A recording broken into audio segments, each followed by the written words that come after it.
los emojis son peligrosos. No sé si conozcan los emojis. Hay todas las figuritas que mandan en sus mensajes de WhatsApp. ¿Sí? No me digan que no usan WhatsApp. ¿No? Bueno, ¿por qué lo digo? Porque hace un tiempo, no hace mucho, mandé un mensaje a una persona de 2 o 3 generaciones posteriores a la mía. Y le mandé un mensaje y al final una carita sonriente, normal. Y entonces me contestó que por qué me burlaba. Y le pregunté, ¿por qué lo dices? Y me respondió, bueno, es que esa carita, esa sonrisa, es una sonrisa sarcástica.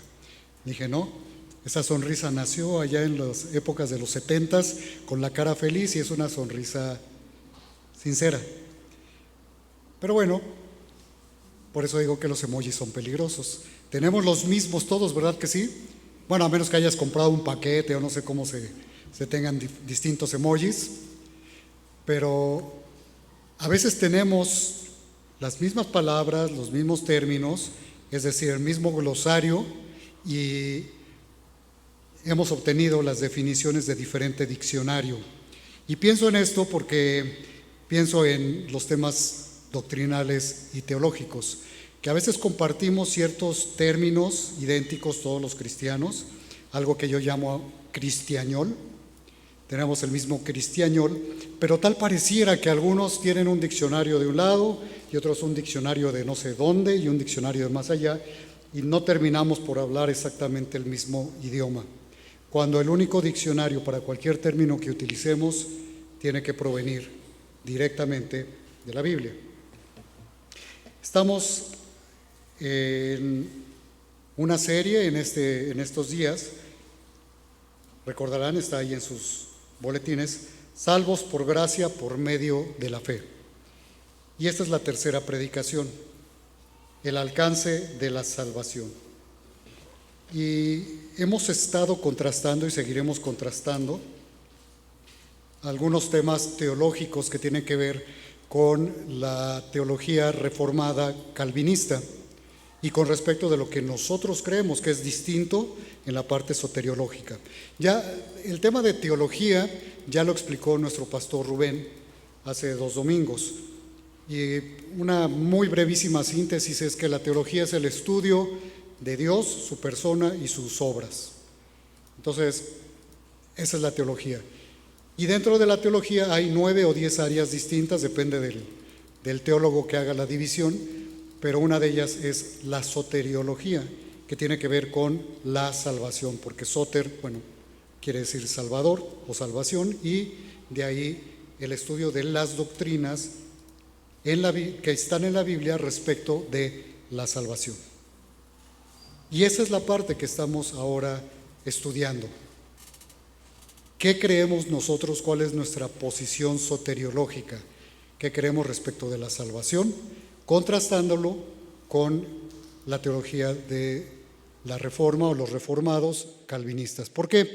Porque hoy en día hay muchos canales de YouTube, libros y sitios web en donde han proliferado estos hermanos, pastores celebridad, yo les digo así, y algunos predicadores y youtubers muy famosos, y quizá los principales están en Estados Unidos, muchos de ustedes seguramente los conocen, y otros en República Dominicana, pero tienen esta teología reformada, que es distinto de lo que nosotros creemos. Entonces no estamos en contra de ellos como personas, pero sí queremos que nos quede claro como iglesia desde siempre, desde el principio, qué es lo que hemos creído y lo que venimos enseñando, porque lo vemos claramente en la Biblia. Y esos son los temas que estamos tocando. El alcance de la salvación tiene que ver con la expiación. Pero déjenme hacer un brevísimo resumen, ya lo escuchamos la semana pasada, quiero tocar algunos puntos con respecto de cómo lo estamos contrastando, porque los hermanos de la teología reformada tienen un acróstico que armaron con base de 5 doctrinas que ellos le llaman doctrinas de la gracia y que encontraron que pueden plasmarlo con un acróstico del nombre de una flor en inglés, tulipán. en inglés es tulip, o como le quieran decir, TULIP. Y les voy a decir de qué se trata esto que ellos creen. Tulip empieza con la T, voy a decirlo en español, depravación total. Y algunos aspectos, bueno, quiero decir esto, cuando hacemos resumen o síntesis tan cortitos, podemos sonar a que no estamos siendo fidedignos a lo que alguien más ha dicho en volúmenes de escritos, pero queremos contrastar algunos detalles específicos. Entonces, depravación total, los seres humanos por el pecado son como piedras, cadáveres, están muertos, pero sin una posibilidad de responder a Dios, sin ninguna posibilidad de hacer algo bueno y no pueden creer en Cristo. De hecho, tienen que ser regenerados antes para poder creer. Nosotros no creemos esto, creemos que sí el ser humano ha sido contaminado profundamente en todo su ser por la caída de Adán, por el pecado, y heredamos una naturaleza pecaminosa y un ámbito inclinado al pecado también, así que todos vamos a terminar pecando invariablemente. Pero no creemos en que estemos en un estado de incapacidad absoluta para comprender el Evangelio y para responder con fe. Creemos que el libre albedrío lo tenemos y creemos en un libre albedrío libertario, esto es real, en donde sí podemos tomar una decisión con respecto del Evangelio, positiva o negativa, es decir, creer o rechazarlo. Y esto porque lo vemos en la Biblia. La segunda letra del tulip es elección incondicional. En la eternidad pasada Dios eligió o escogió a quienes serían salvos. Esa elección no se basa en nada con respecto de los elegidos, pero el resto de los seres humanos que no fueron elegidos no tienen posibilidad alguna de creer y van a perderse eternamente, no tienen opción. Eso es lo que cree la teología reformada. Nosotros, sin embargo, creemos que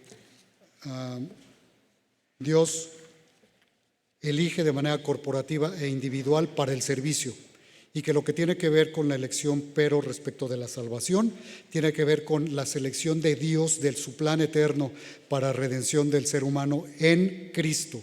Es decir, que Cristo es el elegido y cuando creemos en Él somos colocados en este grupo de los elegidos. Y el tema de la predestinación es una doctrina que se entiende como una promesa para aquellos que ya han creído, no como una acción de Dios desde antes de la creación del mundo para definir o determinar quién será salvo y quién será condenado. La siguiente letra, la L de tulip, que es lo que vamos a hablar hoy, la expiación limitada. Esto quiere decir en la teología reformada que Cristo murió solo por los elegidos y por eso es que solo los elegidos tienen opción de ser salvos.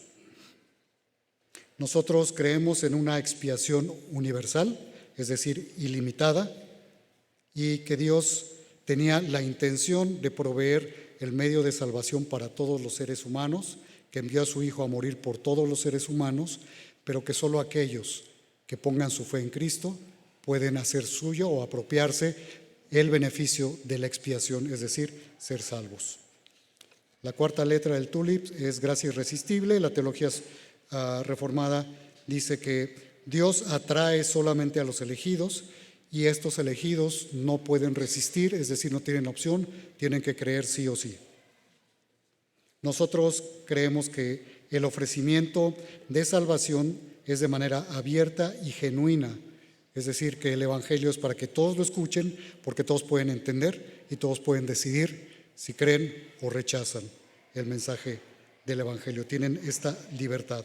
Es Dios el que salva, es Cristo el que ya ha hecho todo, pero Dios determinó soberanamente que el hombre decidiera si aceptaba, si creía o rechazaba el mensaje del Evangelio. Y por último, la última letra del tulip, la P, la perseverancia de los santos. Los elegidos perseverarán en la fe, lo cual constituye la evidencia de su elección. La seguridad eterna, es decir, la preservación de los santos, se basa en sus buenas obras constantes y crecientes hasta el final de sus días y no necesariamente en haber creído en Cristo.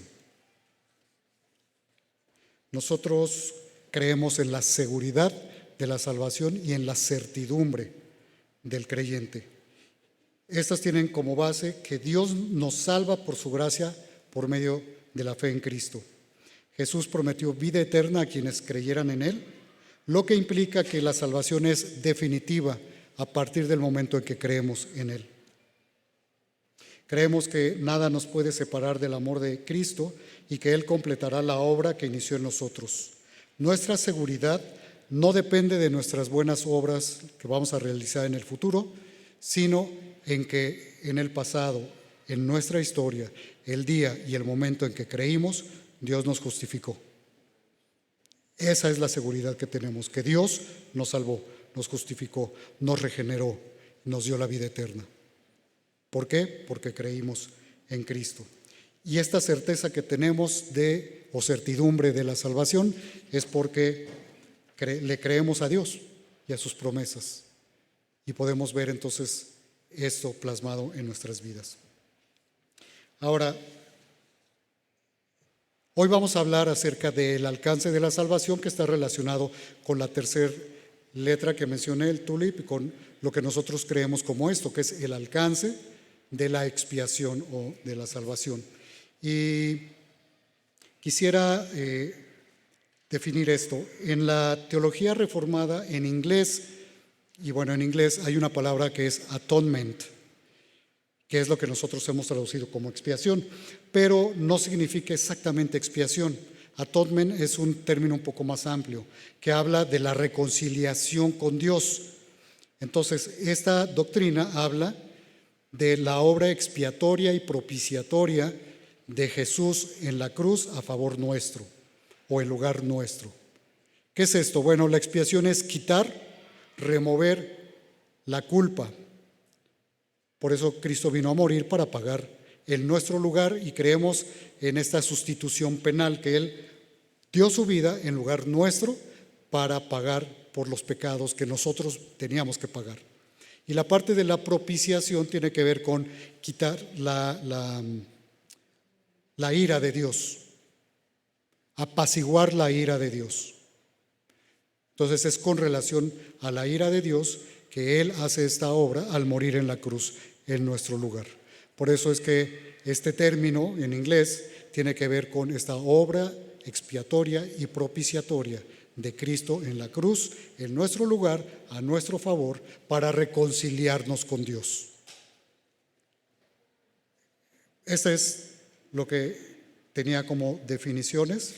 Y finalmente lo que vamos a estar viendo, hermanos, es parte de la teología que creemos, pero no se preocupen, no vamos a ser tan técnicos, aunque sí tenemos que hablar de tres cosas principalmente. La pregunta general que tenemos que responder para entender ¿qué creemos nosotros como iglesia respecto de la expiación? Es ¿por quién murió Cristo?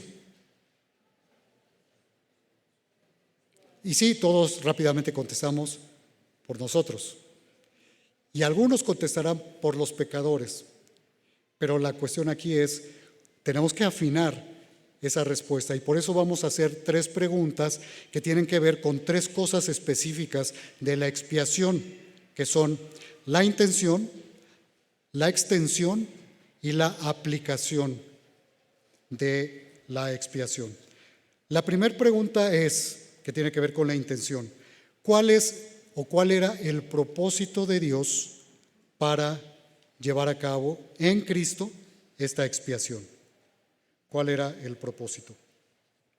Y hermanos, lo que vamos a estar haciendo podríamos buscar y citar a un montón de teólogos y citar un montón de libros y hablar de cómo ha sido el debate a lo largo del tiempo y por qué hay calvinistas que sí creen en la expiación limitada y otros que no. Pero lo que vamos a hacer es explorar la palabra de Dios directamente y ver cómo no hay duda y la palabra de Dios es clara, cómo ahí vemos la respuesta de cuál era la intención de Dios para la expiación, cuál es la extensión de la expiación de acuerdo a lo que la Biblia dice y cuál es la aplicación o cómo se aplica, a cuándo y a quiénes se aplica la expiación, esta obra de Dios para el ser humano. Entonces, Voy a ir, si tienen dónde anotar y quieren anotar, anoten. Si no, yo sé que todos tienen una supermemoria y se van a acordar de todos los versículos y llegando a su casa los van a revisar.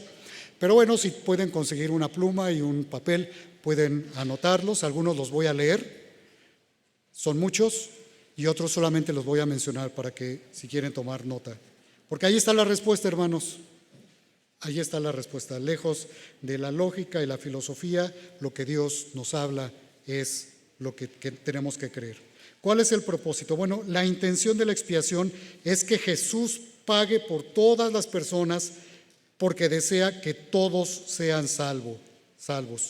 Y lo vemos en la actitud de Dios para con los pecadores. Ezequiel 33:11 dice: diles, vivo yo, dice Jehová el Señor, que no quiero la muerte del impío, sino que se vuelva el impío de su camino y que viva. Volveos de vuestros malos caminos. ¿Por qué moriréis, oh casa de Israel? Y luego en Romanos, Pablo dice esto, en Romanos 10. Pero acerca de Israel dice: todo el día, extendí mis manos a un pueblo rebelde y contradictor. La paciencia de Dios, porque Él no quiere la muerte del impío.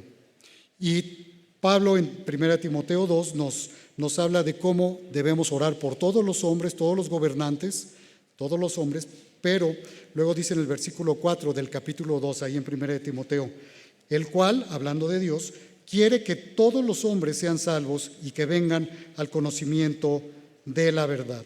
¿Cuál verdad? La verdad del Evangelio, Cristo, la palabra de Dios. Y quiere que todos vengan al conocimiento de la verdad. Porque quiere que todos sean salvos. Y la última vez que revisé el diccionario, varios, y el de griego, todos significa todos, sin excepción. Entonces Dios no quiere que ninguno perezca. Segunda de Pedro 3:9 dice que el Señor no retarda su promesa, según algunos tienen por tardanza, sino que es paciente, es decir, está esperando para con nosotros, no queriendo que ninguno perezca, sino que todos procedan al arrepentimiento. ¿Por qué? ¿Por qué es esta la intención de Dios? ¿Por qué quería salvar a todos? ¿Por qué quiere que todos sean salvos? ¿Por qué quiere que todos lleguen al conocimiento de la verdad? Primera de Juan 4:8 dice: el que no ama no conoce a Dios. ¿Por qué? Porque Dios es amor. No dice Dios siente amor o Dios tiene amor. Dios es amor. Porque de tal manera amó Dios ¿a quién?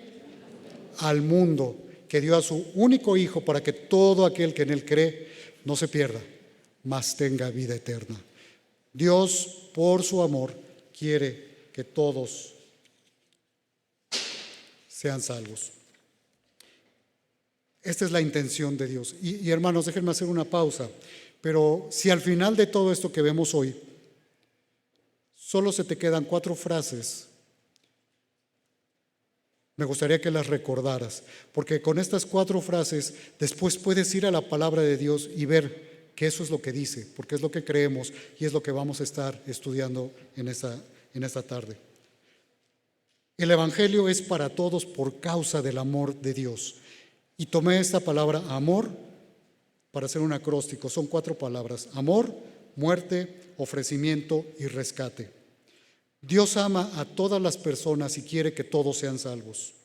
Cristo murió por los pecados de todos.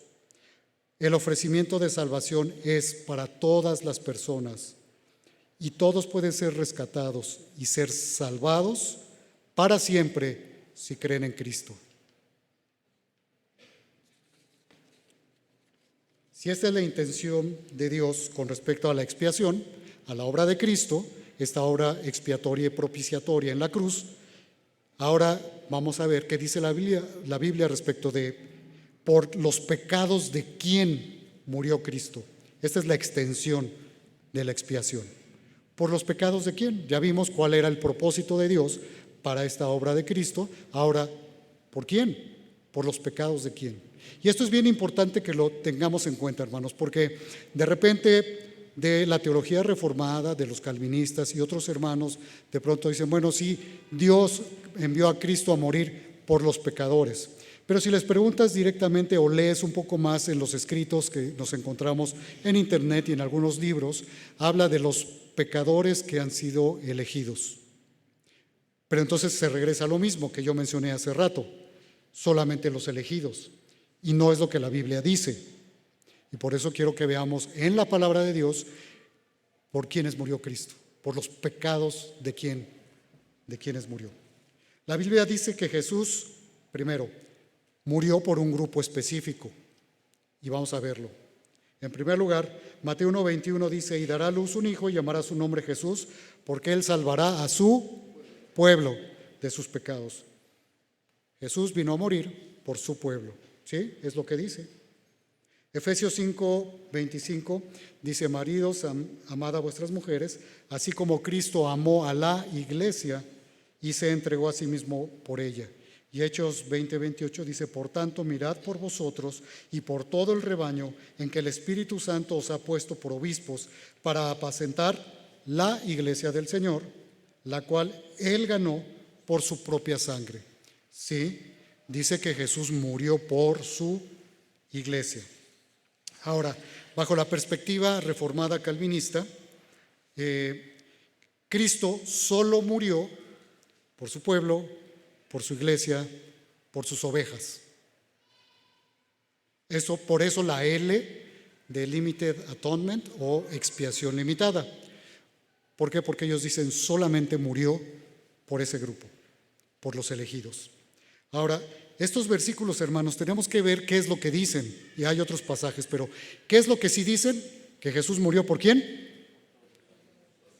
Por su iglesia, por su pueblo. Sí dice eso. ¿Pero qué no dice? No viene la palabra ni en el idioma original, ni en español, ni en inglés, ni en francés, ni en italiano. Dice solo por su iglesia o solo por sus ovejas. Dice que murió por la iglesia, sí. Ahora, cuando conocemos este tipo de razonamiento, caemos en algo que en lógica se llama falacia de la inferencia negativa. Quizá algunos alegarían y dirían, no, es argumentar desde el silencio, puede ser. Pero el tema es que es como si cuando yo voy en el coche, yo creo que a muchos papás les ha pasado. Que vas en el coche, vas con tu esposa, están tus hijos atrás, en el asiento de atrás, y entonces tú volteas y le dices, mi amor, te amo. Y entonces no falta el niño que te dice, ay, ¿y a nosotros no? Esa es una inferencia negativa. Es decir, se dijo una proposición verdadera y lo contrario que no se dice, se asume o se deduce que es verdad. Pero no es así. Si no se dice simplemente. Entonces, cuando vemos en la Biblia que Dios dice que Jesús murió por su iglesia, no significa que solo por su iglesia y que no murió por nadie más. ¿Sí? Eso es lo que vemos en estos pasajes. Entonces, ¿qué es lo que creemos nosotros? Bueno, vamos a seguir viendo en la Biblia, ¿no? La Biblia dice que Jesús murió también, o también dice que murió por todos y cada uno de los seres humanos. Miren, 1 Timoteo 2, 4 y 6. Este pasaje, digamos que en este mismo pasaje vamos a ver que habla de la intención y de la extensión de la expiación. Dice, porque esto es bueno y agradable delante de Dios, nuestro Salvador, el cual quiere que todos los hombres sean salvos, la intención de Dios, y vengan al conocimiento de la verdad, porque hay un solo Dios y un solo mediador entre Dios y los hombres, Jesucristo hombre, el cual se dio a sí mismo en rescate por todos, de lo cual se dio testimonio a su debido tiempo. Y esta es la extensión de la expiación. Ahora, pasajes bíblicos. 1 Juan 2:2. Y esta es la propiciación por nuestros pecados, y no solamente por los nuestros, sino también por los de todo el mundo. 1 Juan 4:14, y nosotros hemos visto y testificado que el Padre ha enviado al Hijo, el Salvador del mundo. Hebreos 2:9, pero vemos a aquel que fue hecho poco menor que los ángeles, a Jesús, coronado de gloria y de honra, a causa del padecimiento de la muerte, para que por la gracia de Dios gustase la muerte por todos. Hechos 17:30, pero Dios, habiendo pasado por alto los tiempos de esta ignorancia, ahora manda a todos los hombres en todo lugar que se arrepientan. Todos los hombres en todo lugar. Ahora, hay otros pasajes, si quieren anotarlos. Tito 2:11, 2 Corintios 5:14 y 15, Romanos 5:18, Romanos 11:32. Y déjenme leer Juan 1:29. Está Juan el Bautizador o Juan el Bautista hablando y dice el siguiente día, bueno, está ahí Juan, el siguiente día vio Juan a Jesús que venía a él y dijo, he aquí el Cordero de Dios que quita el pecado del mundo. Y Juan menciona el mundo, y en la primera carta de Juan, ya leí 2 pasajes de primera de Juan, Juan menciona unas 23 veces la palabra mundo. Y 2 veces dice todo el mundo o el mundo entero. En español está todo el mundo y mundo entero, pero la expresión en el idioma griego es la misma. Lo que pasa es que se tradujo un poco distinto, pero quiere decir lo mismo, todo el mundo, y otra vez todo es todo. Y luego leemos a Pablo en Romanos y él dice, porque no me avergüenzo del Evangelio, porque es poder de Dios para salvación. ¿De quiénes? A todo aquel que cree, al judío primeramente y también al griego. Y está hablando aquí de todos, no solamente de los elegidos, porque no está diciendo a los elegidos de los judíos y a los elegidos de los griegos. Está hablando de los elegidos, de los judíos, de los griegos. Y Pablo después en 1 Corintios 10, él dice, no seáis tropiezo, ni a judíos, ni a gentiles, ni a la iglesia de Dios. Entonces Pablo tenía muy claro que estaba la iglesia de Dios y de los que todavía no creían había judíos y griegos. Así que está mencionando a todos los pecadores ahí en Romanos 1:16. Esto es lo que él tiene en mente. Y nuevamente en Juan 3:16, Dios por amor mandó a Jesús a morir por todo el mundo.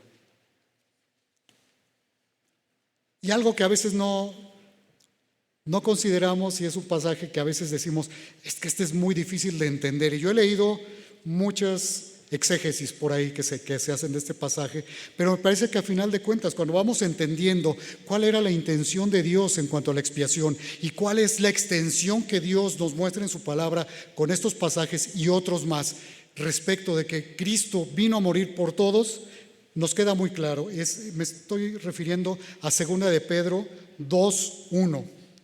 Dice, pero hubo también falsos profetas entre el pueblo, como habrá entre vosotros falsos maestros que introducirán encubiertamente herejías destructoras y aún negarán al Señor que los rescató, atrayendo sobre sí mismos destrucción repentina.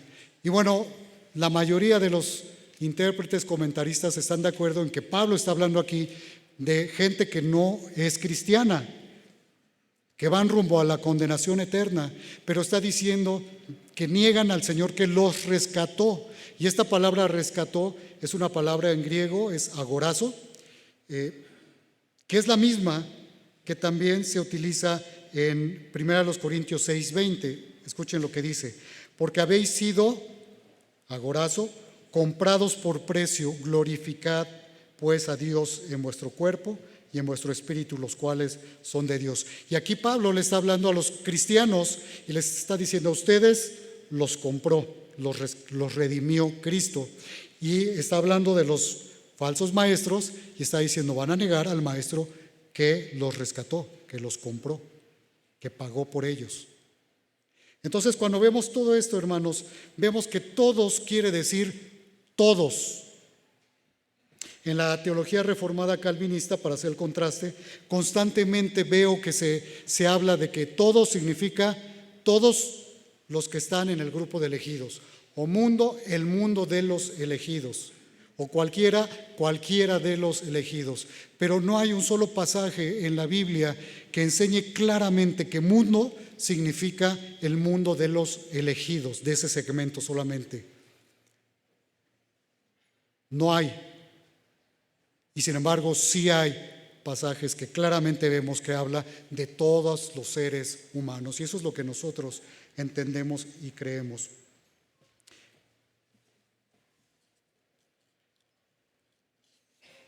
Cuando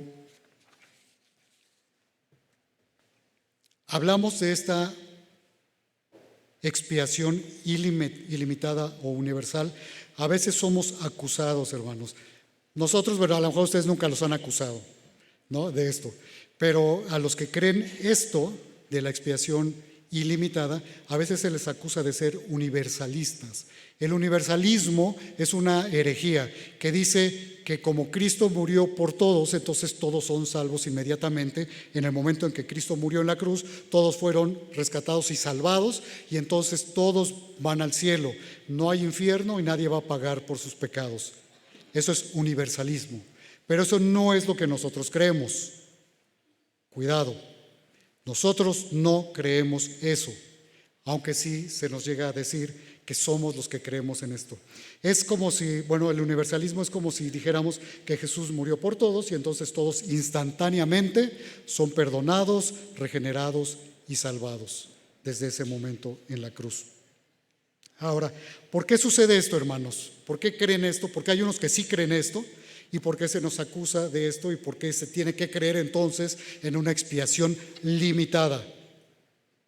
Bueno, creo que en la mayoría de los casos es porque se confunde la deuda que tenemos para con Dios por nuestros pecados como una deuda comercial. ¿Qué es esto? Una deuda comercial es como cuando tú compras algo.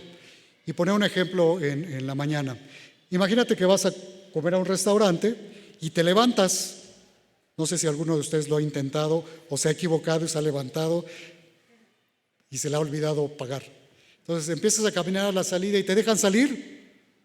Bueno, si se dan cuenta, no, ¿verdad? ¿Por qué?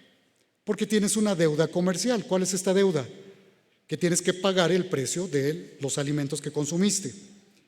¿Y qué pasa en el momento en que tú sacas tu cartera y pagas? O que tu compañía saca su tarjeta de crédito y paga. O que alguien se compadeció de ti porque dice, ay, pobrecito, se quería escapar porque no trae para pagar la comida, yo pago. ¿Qué sucede en ese momento? Tu deuda queda liquidada y puedes salirte o no. Bueno, esa es una deuda comercial. La deuda para con Dios, si fuera comercial, Cristo al venir a morir y al haber pagado en la cruz, pues entonces ya habría pagado por el pecado de todos en ese sentido comercial. Pero no nos equivoquemos ni nos confundamos, hermanos. Nuestra deuda para con Dios no es comercial. Nuestra deuda es una deuda legal, moral. Cristo vino y quitó esta acta que estaba ahí contra nosotros. Y Él pagó en nuestro lugar por la culpa de nosotros, por nuestros pecados. Pagó la deuda legal. Pero Dios en su soberanía determinó que había una condición para que moralmente nosotros liquidáramos esa deuda, y era que teníamos que poner nuestra fe en Cristo, en su obra en la cruz, para entonces apropiarnos de ese beneficio de la expiación de Cristo. Y si no ponemos nuestra fe en Cristo, si no creemos en Él, entonces no son nuestros los beneficios de la expiación. ¿Y saben qué sucede? Que si tú no crees en Cristo o no has creído en Cristo, aunque Él vino a morir y murió por ti también, tú no vas a ser perdonado, no vas a ser rescatado, no vas a nacer de nuevo y vas a ir camino a la condenación eterna, al infierno. Tienes que creer. Entonces, la deuda no es comercial, es una deuda legal y moral. Y por eso hay estas dos confusiones. Por un lado, los universalistas, y por otro lado, los de la expiación limitada, porque no pueden reconciliar esta parte. Y sin embargo, cuando lo entendemos así, vemos que Dios, en su extensión para la expiación, abarca a todo el mundo, pero hay una condición. ¿Cuándo y quiénes pueden tener la aplicación de esta expiación?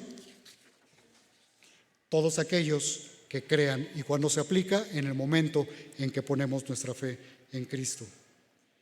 Que por esto mismo trabajamos y sufrimos oprobios, porque esperamos en Dios, en el Dios viviente, que es el Salvador de todos los hombres, la extensión, mayormente de los que creen, la aplicación.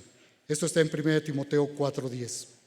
Entonces, ya vimos la intención, ya vimos la extensión y ahora veamos la aplicación.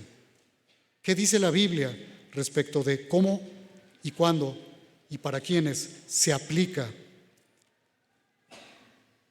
estos beneficios de la muerte de Cristo en la cruz? No a un grupo específico elegido desde la eternidad pasada. Dios determinó que se iba a aplicar a aquellos que creyeran en su Hijo. Pues ya que en la sabiduría de Dios, el mundo no conoció a Dios mediante la sabiduría, agradó a Dios salvar a los creyentes por la locura de la predicación. Tenemos que entender el Evangelio para creer el Evangelio. ¿Y saben qué? Sí podemos entenderlo. Y cualquiera puede entenderlo. Por eso es que Dios definió que así fuera, que se predicara el Evangelio y que la fe es por el oír y el oír por la palabra de Dios. ¿Por qué? ¿Por qué teníamos que predicar? ¿Por qué tenemos que salir a predicar? ¿Por qué tienen que oír? ¿Y por qué al oír pueden entender? Porque Dios así lo determinó. Que a través del Evangelio, predicando el Evangelio, la gente, los seres humanos, podíamos oír, por eso nos dio oídos, y podíamos entender, y podíamos creer o rechazar. Y entonces la expiación, los beneficios de la expiación se aplicarían a nosotros, a cualquier ser humano, al escuchar, entender y decidir. En ese momento, no en el momento de la cruz y no en la eternidad pasada, sino en el momento de creer. En el tiempo de tu historia, cuando tú creíste, la expiación de Cristo, su beneficio se aplicó en tu vida. Pero si no has creído, estás perdido, sin esperanza en el mundo y sin Dios, y camino a la perdición.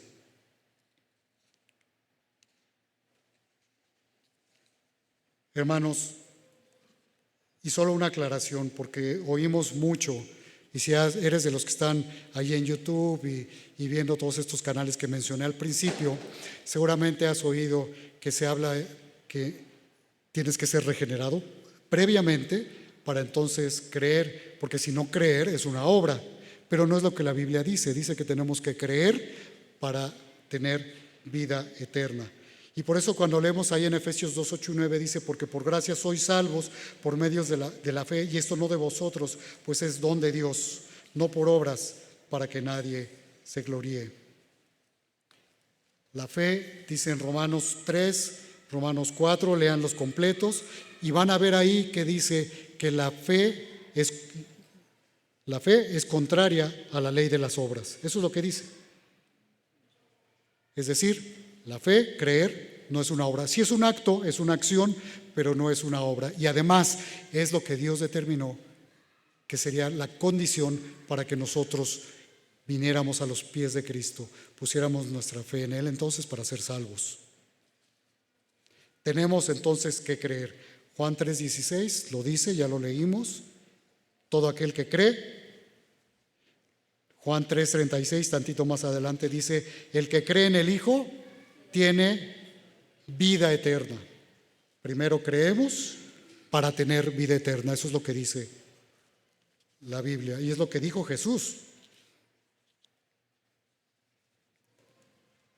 En otras palabras, si no queremos creerlo, pues con quien tendríamos que ir a decirle no te creo es a Jesús y a su palabra.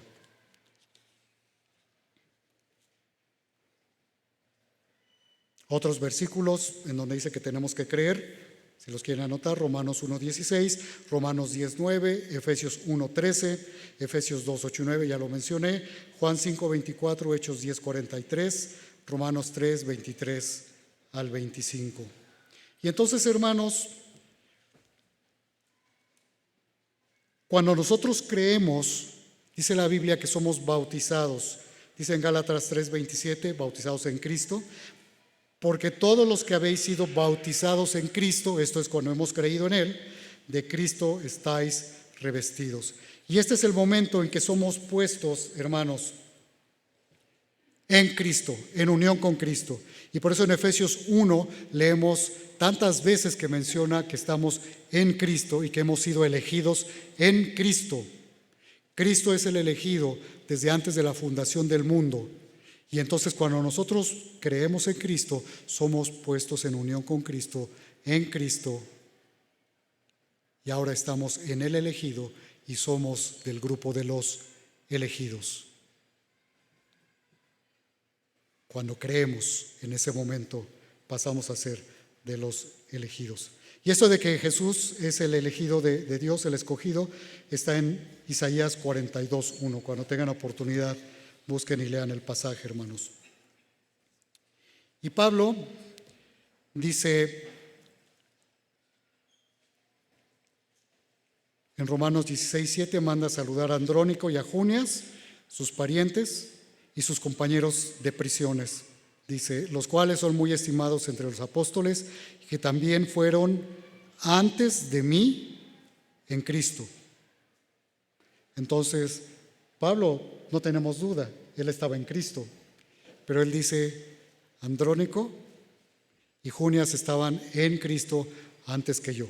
Y entendemos que estar en Cristo tiene que ver con creer en Cristo, y si estamos en Cristo, somos de los elegidos. Entonces, no somos salvos por ser elegidos, sino que somos elegidos porque Dios nos ha salvado.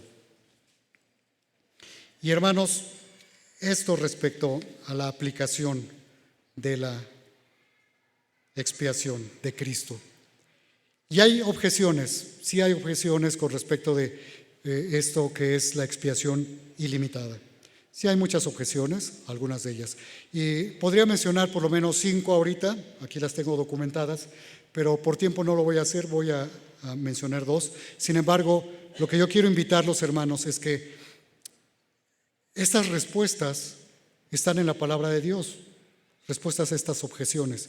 Y si tienes dudas, puedes acercarte con cualquiera de los pastores y podemos sentarnos a platicar y a estudiar.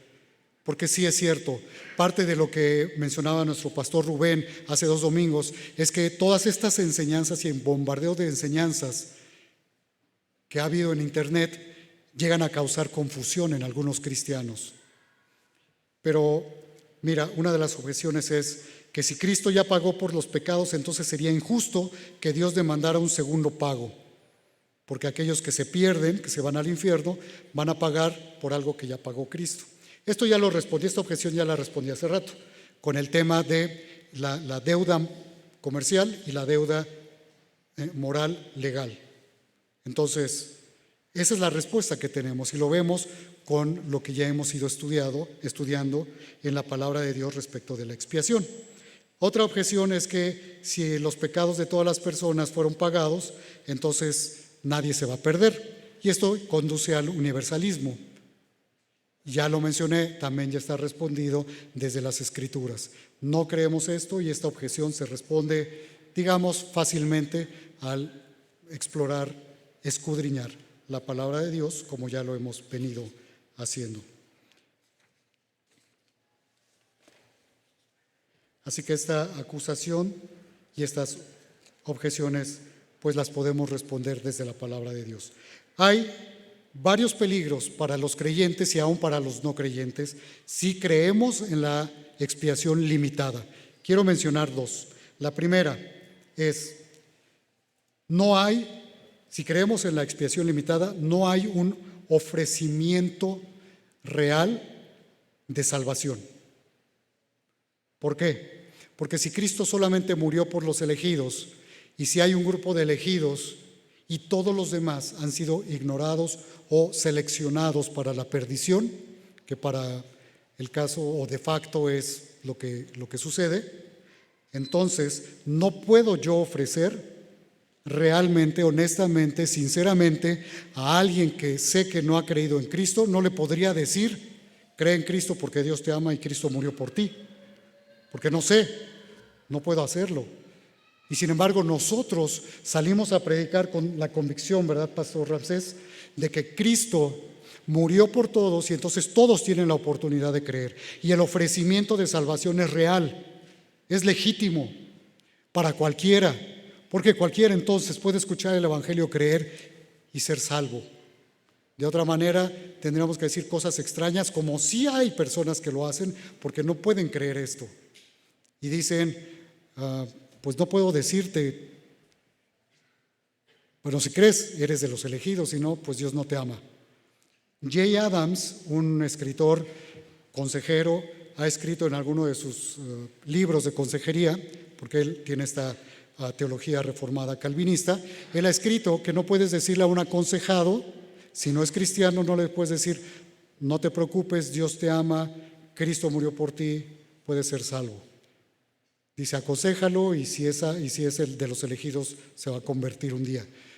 Pero qué triste, porque no podemos. Y este es un peligro que tenemos. No podemos hacer un ofrecimiento real. Pero Dios sí hace un ofrecimiento, y Dios no miente. Y si Dios dice que todos pueden ser salvos, y si Jesús dijo: id por todo el mundo y predicar el Evangelio, ¿a quiénes? A toda criatura. Jesús no miente. Y si Él hace este ofrecimiento, es real, es legítimo. Y nosotros podemos hacerlo así. Entonces, este peligro existe, pero si no creemos en esta expiación ilimitada. El otro peligro es que no tendríamos urgencia para predicar el Evangelio. Si ya todos son elegidos, bueno, los que van a ser salvos, entonces ¿para qué les predico? No estoy diciendo que los hermanos reformados calvinistas no crean en el evangelismo y no evangelicen, sí lo hacen, pero su visión del evangelismo es diferente. Y desde mi perspectiva personal es una visión no bíblica. Qué bueno que lo hacen y qué bueno que creen que creyendo en Cristo se salvan, pero tienen una noción distinta. Ya lo expliqué y lo vamos a seguir viendo los siguientes domingos. Sin embargo, esta urgencia para predicar, de hecho, hay un grupo de hipercalvinistas, así se llaman, que no creen que sea necesario predicar el Evangelio, porque pues, los que se van a salvar, se van a salvar. Y los que no, pues no. Y esa es la lógica que ellos tienen en este asunto. Finalmente, hermanos, para concluir, una nota adicional. Durante 16 siglos se habló de la muerte de Cristo para todos. Y después de esos 16 siglos, hasta la segunda generación de los reformadores, se empezó a hablar de la expiación limitada. Esto lo tiene documentado el doctor David Allen, que es uno de los académicos actualmente que más ha escrito acerca de la doctrina de la expiación, pero tiene la documentación y es lo que vemos en la historia de la iglesia. Pero cuando vemos la Biblia, vemos que siempre se ha hablado de una expiación universal. Dios quería que todos fueran salvos y por eso envió a Jesús a morir por todos, para poder ofrecer legítimamente a todos la salvación. El Evangelio puede ser proclamado sincera, honesta y abiertamente a todos y cada uno de los seres humanos, diciéndoles que Dios los ama, que Cristo murió por sus pecados, que si creen en Él serán salvos para siempre. ¿Por qué? Porque Dios los ama, quiere que todos sean salvos y proveyó de la obra de expiación de Cristo en la cruz para todos. Quiero repetir el acróstico que mencioné al principio acerca de el amor. Dios ama a todas las personas y quiere que todos sean salvos. Cristo murió por todos. El ofrecimiento de salvación es para todos los seres humanos y todos pueden ser rescatados y ser salvos para siempre si creen en Cristo. Prediquemos. Señor, gracias por tu palabra, gracias porque nos amaste, enviaste a tu Hijo, murió por todos, Señor, Y ahora lo que tenemos que hacer es llevar el Evangelio para que otros escuchen y por tu palabra puedan entender y creer y ser salvos. No abran sus ojos. Quiero preguntar si hay alguien aquí que, aún viniendo y asistiendo constantemente, nunca había hecho esta decisión de poner su fe en Cristo, de creer en Él, en quién es Él, el Hijo de Dios, y que murió en la cruz por tus pecados.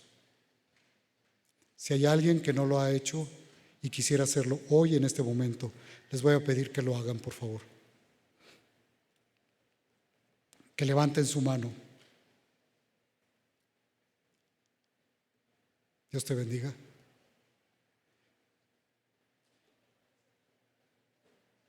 Tienes que decírselo. Díselo en oración, que reconoces que eres pecador, que has entendido el mensaje del Evangelio y que crees en Cristo, que no hay opción para ti, que sabes que solamente Él te puede salvar porque Él fue el que vino a morir por ti para pagar por tus pecados. Y si tú crees, Él te salva.